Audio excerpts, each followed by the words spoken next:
नमस्कार। दिलीप कुमार का अभी कुछ ही दिन पहले देहावसान हुआ था। दिलीप कुमार को हिंदुस्तान की जनता कितना चाहती थी, उनको कितना पसंद करती थी, जबकि उनकी आखिरी फिल्म लगभग 22-23 साल पहले आई थी, लेकिन लोगों की यादों में, लोगों की स्मृतियों में एक नायक की तरह वो लगभग 6 दशक से ज्यादा समय तक बने रहे। दिलीप कुमार को श्रद्धांजलि जनता के हर हिस्से ने दी, लेकिन इसके बावजूद कुछ ऐसी आवाजें भी सुनने को मिली जो बहुत ही अफसोसनाक थी, जिसके पीछे एक सांप्रदायिक द्वेष की भावना दिखाई देती है। उसी से प्रेरित होकर मैंने एक छोटी सी टिप्पणी लिखी है, जिसका शीर्षक है नाम में क्या रखा है, दिलीप कुमार के बहाने। दिलीप कुमार का नाम मैंने सबसे पहले अपनी किशोर अवस्था में सुना था, आज से लगभग 55 साल पहले। जब दिलीप कुमार का नाम सुना था, उस समय अशोक कुमार, देवानंद, राज कपूर, गुरुदत्त और राजेंद्र कुमार ऐसे कई दूसरे अभिनेता भी थे जिनके नाम भी मैंने सुने थे। इनके अलावा नरगिस, मधुबाला, मीना कुमारी, नूतन, माला सिन्हा, गीता बाली जैसे अभिनेत्रियों के नाम भी मैंने सुने थे। और जैसा कि होता है, उस उम्र में फिल्मों से जुड़ी हर बात में गहरी दिलचस्पी होने लगती है, और उसी गहरी दिलचस्पी का नतीजा होता है कि हम अपने प्रिय अभिनेता अभिनेत्रियों के बारे में और जानने लगते हैं। दिलीप कुमार के बारे में भी थोड़े समय बाद ही मालूम पड़ा कि उनका असली नाम मोहम्मद यूसुफ खान था, यानी कि दिलीप कुमार उनका फिल्मी नाम था और उनका वास्तविक नाम मोहम्मद यूसुफ खान था। यह भी मालूम पड़ा कि मीना कुमारी और मधुबाला और नरगिस ये सब मुस्लिम अभिनेत्रियां हैं, लेकिन इन सब बातों से कुछ खास फर्क नहीं पड़ने वाला था। मेरे लिए इसका कोई महत्व नहीं था, तब भी नहीं था और आज भी नहीं था। अभिनेता अभिनेत्री जिनको हम बहुत चाहते हैं, जिनकी हम फिल्में देखते हैं, उनकी जाति क्या है या उनका धर्म क्या है, वे अपने अभिनय के कारण, अपने काम के कारण हमारे चहेते बनते हैं और हम उसे चाहते हैं। यूसुफ खान यानी दिलीप कुमार के साथ भी ऐसा ही हुआ। दिलीप कुमार को सबसे पहले फिल्म में लाने का श्रेय अपने जमाने की बहुत ही प्रसिद्ध अभिनेत्री देविका रानी को है। देविका रानी जो बॉम्बे टॉकीज की मालकिन भी थी, उन्होंने दिलीप कुमार को अपनी पहली फिल्म यानी दिलीप कुमार की पहली फिल्म ज्वार भाटा में नायक के रूप में पेश किया, और उस समय उनके दिमाग में आया कि मोहम्मद यूसुफ खान नाम की बजाय कुछ और नाम होना चाहिए, छोटा, सुंदर, खूबसूरत, जो जल्दी लोगों के दिमाग में चढ़ सके। और उस समय कई नाम उनको सुझाए गए। सुझाने वालों में हिंदी के लेखक भगवती चरण वर्मा भी थे, जो उस जमाने में बॉम्बे टॉकीज के साथ काम करते थे। इस ज्वार भाटा नामक फिल्म के संवाद भी उन्होंने लिखे थे, और उन्होंने एक नाम सुझाया, दिलीप कुमार। ये नाम सबको पसंद आया और ये नाम उनका स्वीकार कर लिया गया, और ज्वार भाटा से मोहम्मद यूसुफ खान दिलीप कुमार के नाम से मशहूर हो गए। तो इस प्रकार दिलीप कुमार के नाम के पीछे की कहानी यह है। लेकिन एक चीज और कही जाती है, कहा जाता है कि दिलीप कुमार को यह यकीन था कि उनके पिताजी को ये बात बिल्कुल पसंद नहीं आएगी कि उनका बेटा फिल्मों में काम करे, और उन्हें ये लगता था कि इस दिलीप कुमार नाम की आड़ में मैं अपने फिल्म अभिनेता होने को छुपा सकूंगा। कुछ साल छुपाने में वे कामयाब भी रहे। उनके पिता को 1947 में जब जुगनू फिल्म आई और वो काफी मशहूर हुई, तब कहीं जाकर पता लगा कि यूसुफ जो है वो फिल्मों में काम करता है। तो इस तरह आप देखेंगे कि दिलीप कुमार के नाम के पीछे की कहानी जो है वो यह है। लेकिन फिल्मों में नाम बदलना जो है कोई ऐसी बात नहीं थी जो बहुत, जिसके पीछे कोई मतलब हम कोई साजिश देखें या जिसके पीछे कोई बड़ा कारण देखें। उनके पीछे कारण जो होता था वो यह है कि नाम ऐसा हो जो लोगों की जबान पर आसानी से चढ़ सके।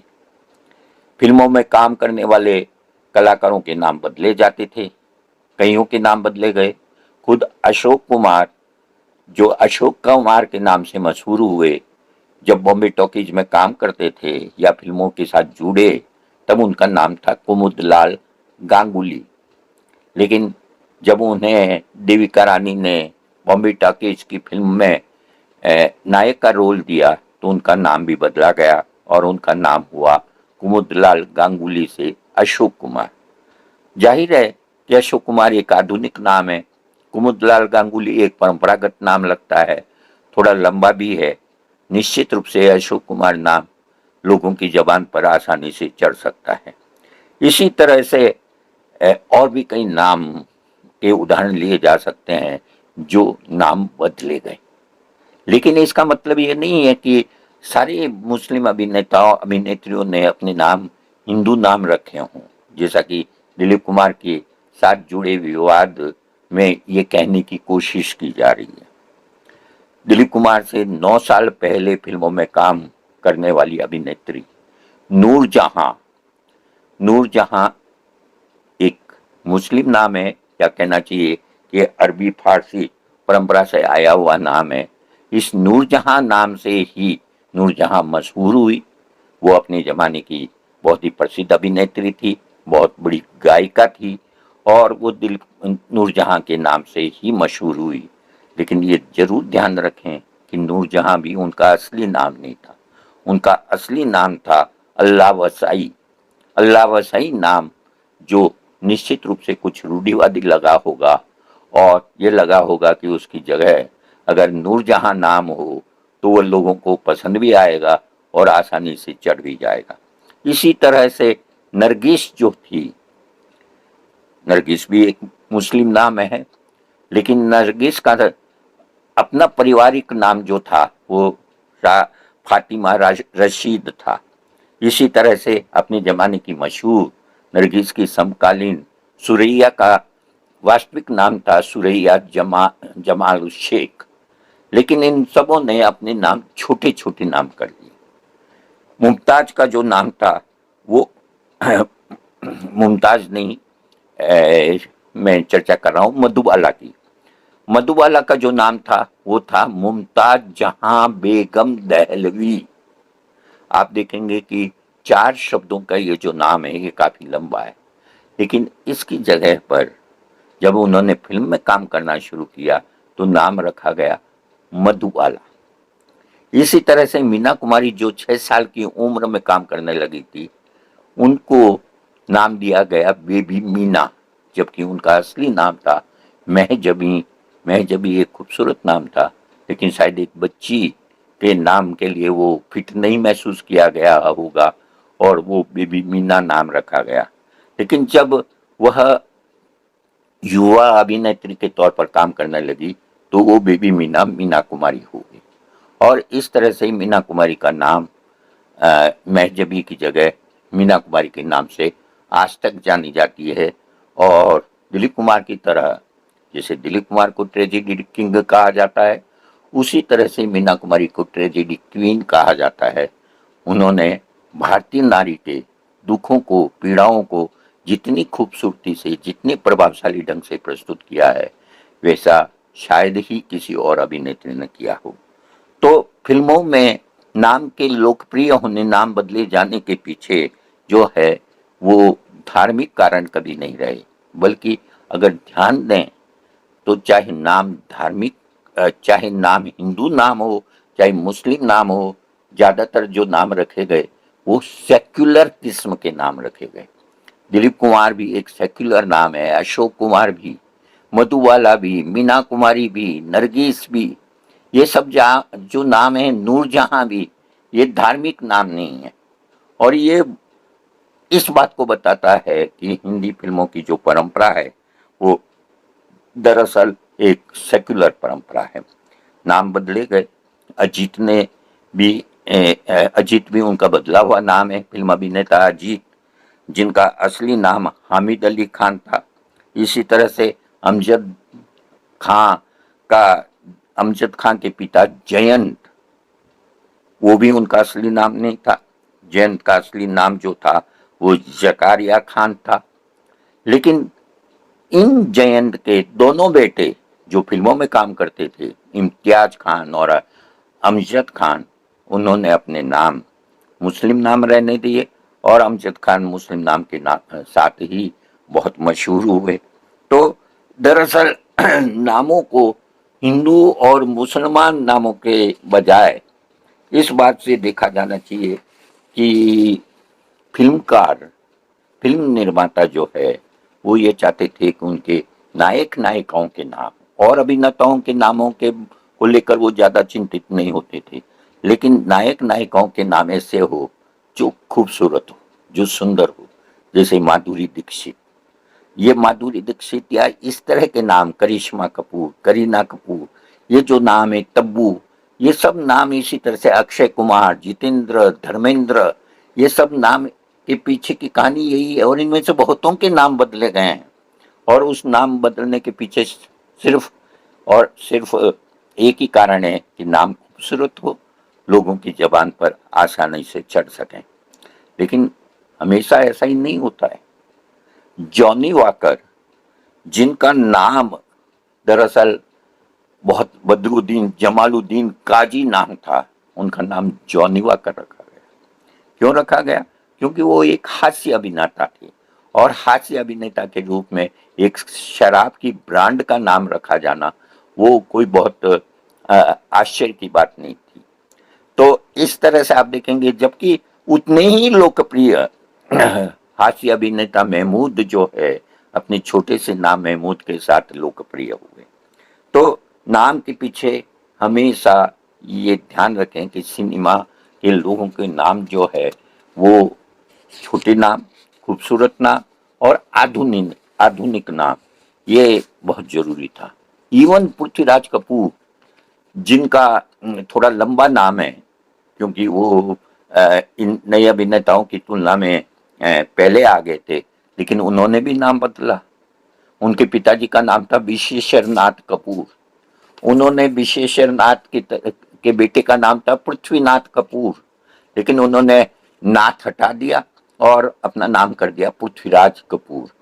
पृथ्वीराज ज्यादा जाना पहचाना नाम है, एक राजा का नाम था और हो सकता है उनके दिमाग में यही बात रही हो, लेकिन पृथ्वीराज कपूर जो है उन्हें लगा होगा कि ये एक ज्यादा बेहतर नाम।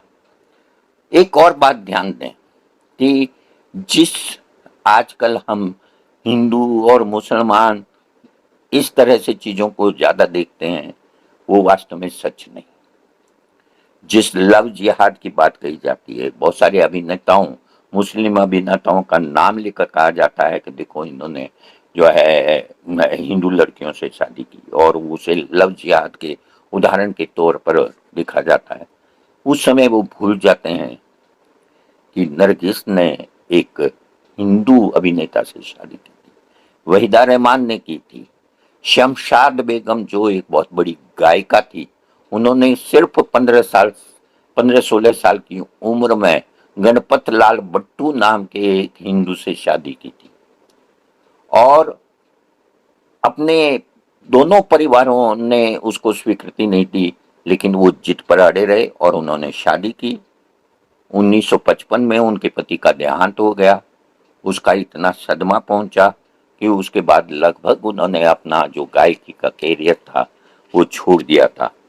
तो इस दृष्टि से अगर देखें तो फिल्मी दुनिया जो है वो ज़्यादा उदार दुनिया है, ज़्यादा धर्मनिरपेक्ष दुनिया है।